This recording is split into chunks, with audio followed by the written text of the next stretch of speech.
Dear AP students and parents, welcome back to my channel. AP సెట్కి సంబంధించిన దరఖాస్తులు గడువు మార్చి 7వ తారీఖు అమ్మ. ఈ సెట్ ఐ సెట్లకు కూడా తుది గడువు అయితే ఇచ్చేశారు. దీని మీద వీడియో కూడా చేయటం జరిగింది. మరిన్ని డీటెయిల్స్ కోసం మన ఛానల్ని అయితే ఫాలో అవ్వండి. ఎలా మరి కంప్లీట్ డీటెయిల్స్ అయితే ఇవ్వటం జరిగింది వీడియోలో.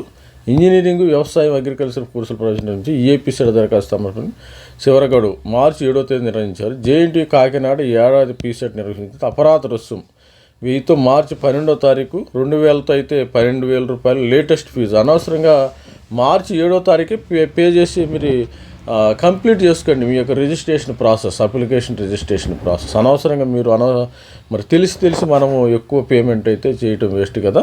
మరి 4,000తో మార్చి 21, 10,000తో మార్చి 26 అవకాశం కల్పించారు. దరఖాస్తుల తప్పుల సవరణకు మార్చి 26, 28ని 28 హాల్ టికెట్లు అయితే ఏప్రిల్ 28 హాల్ టికెట్ని అయితే డౌన్లోడ్ చేసుకోవచ్చు స్టూడెంట్స్. ఇంజనీరింగ్ ప్రవేశ పరీక్షలు మే 12 నుంచి 15 వరకు జరుగుతున్నాయి, 18 వరకు. వ్యవసాయ ఫార్మసీ పరీక్షలు మే 19, 20 తేదీలు ఉంటాయి. ప్రాథమికకి 23న రిలీజ్ చేస్తారు. 25 వరకు అభ్యంతరాలు స్వీకరిస్తారు. ఫలితాలు అయితే జూన్ 1న అయితే ప్రకటిస్తారమ్మా స్టూడెంట్స్.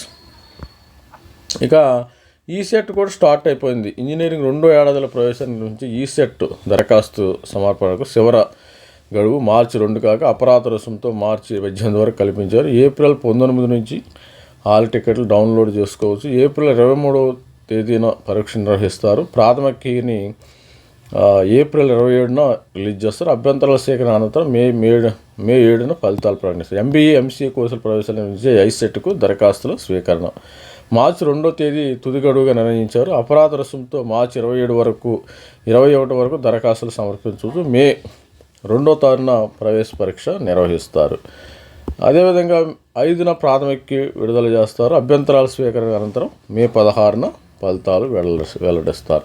ఇది స్టూడెంట్స్ మన వెబ్సైట్ అయితే మెయిన్ అందరూ ఎక్కువగా రాసేది వెబ్సైటే కాబట్టి మరి దరఖాస్తుల లాస్ట్ డేటు 7వ తారీఖు. 7వ తారీఖు లోపు మనకు ప్లెంటీ ఆఫ్ టైం ఉంది. ఇప్పుడు ఈరోజు 6వ తారీఖు, ఇంకా 1 మంత్ టైం ఉంది కాబట్టి ఈలోపు హ్యాపీగా మీరు డాక్యుమెంట్స్ కూడా కలెక్ట్ చేసుకుని మంచి ఆధార్, మరి 10th క్లాస్ మార్క్ లిస్ట్, అవన్నీ క్యాస్ట్ సర్టిఫికేట్, అవన్నీ కూడా కేటగిరీ ఈడబ్ల్యూఎస్, అదేవిధంగా BCA, BCB, BCC, SC, ST సర్టిఫికేట్లు మీ దగ్గర పెట్టుకుని హ్యాపీగా అప్లై చేసుకోండి. టెన్షన్ ఏం పడద్దు.